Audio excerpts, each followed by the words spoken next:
This was back in the 70s. That dollar amount, that $100,000, that actually came from women. Women set that value term, that dollar amount term, back in the 70s. But if you adjust it to today's money, we're talking about $250,000, $300,000.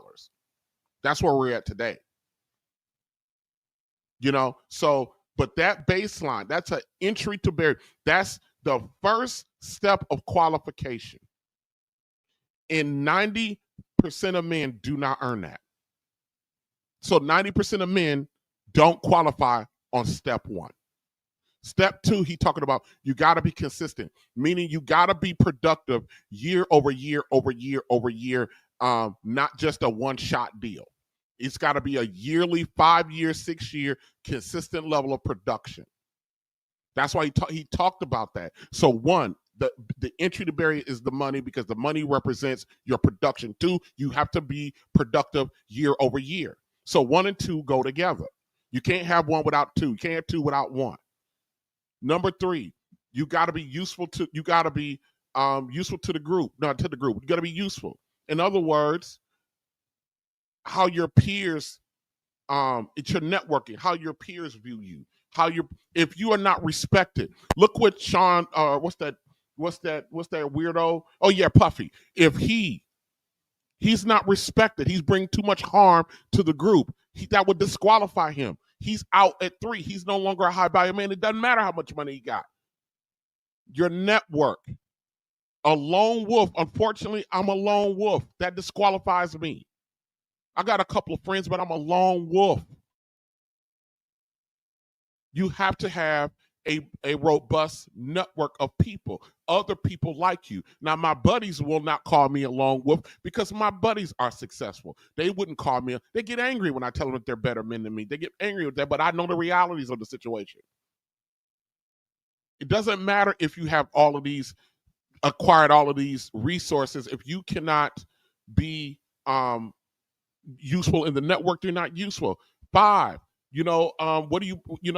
Kevin Samuels often talk about the usefulness of the people in the workplace and within your family, so his the high value thing, it's multi-layered. It's not just the money. It's all of the other things included on top of that. And if any one of those are missing, you are not high value, but that does not mean that you are not a valuable man. And for us to be sitting there thinking that that 6 figures, that money makes you somehow this rare dude. Look at that Cooley dude that we played the clip with. He's a clown of epic proportion. He's an embarrassment.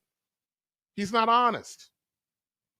The bastardization of Kevin Samuels' concept is painfully obvious in the attitudes of some of the men today, not just the men, but everybody. Too many people have taken his techniques and twisted them into a free pass to disrespect everything and everybody along the way. Especially when you have that attitude like Cooley had, you don't deserve me unless you meet my standards because I'm 6'4". Get out of here. Money does not equate value.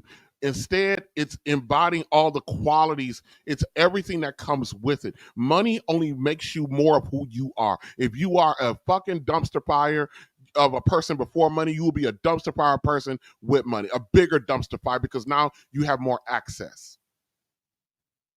Kevin constantly preached that money alone does not make a man valuable. In fact, he often challenged men to step up in every area of life, not just money. Character, productivity, all of those things go with it. I'm just going to talk about Kendra D. I'm not going to talk about fucking Kendra D. Kevin Samuels wasn't about tearing down women or telling them that they couldn't have this or they couldn't have that. Let's be real. He was about bringing people to a sense of reality. He challenged the delusion, and there's nothing wrong with that. And he challenged the entitlement that was often too boldly on display on his streams, and we see it in other streams. His message wasn't, don't aim high. That wasn't his message. It was, look in the mirror and act accordingly. He held up a mirror to women and to men, forcing them to confront the hard truths. the quiet part out loud, as you heard me say multiple times. Or like my girl, Take He said, the uncomfortable truths. He forced that. If your expectations for a man don't align with your own reality, then maybe it's time to do a fucking reality check. Shout out to Take Heed. Here's the uncomfortable truth. Too often, women and men, too often with our women, reality seems to be at odds with them. It's not about settling for less. It's about recognizing that relationships require balance. It requires reciprocity and self-awareness. Kevin pointed out that while many women say that they want a six-figure man, a high-value lifestyle, or something, or someone who checks every box on the perfect man list, they rarely stop to ask themselves the critical question: what does that kind of man want? And am I the kind of woman that man would want?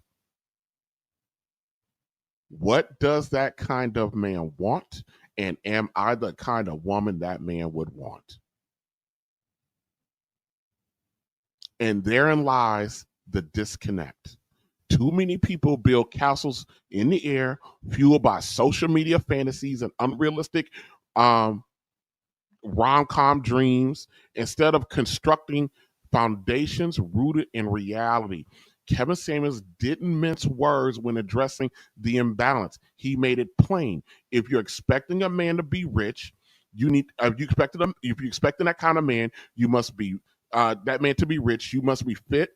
If you're expecting that man to be rich, fit, tall, emotionally available, and ready to cater to your every whim, you better make sure you're offering equal value in return, because high standards demand high accountability.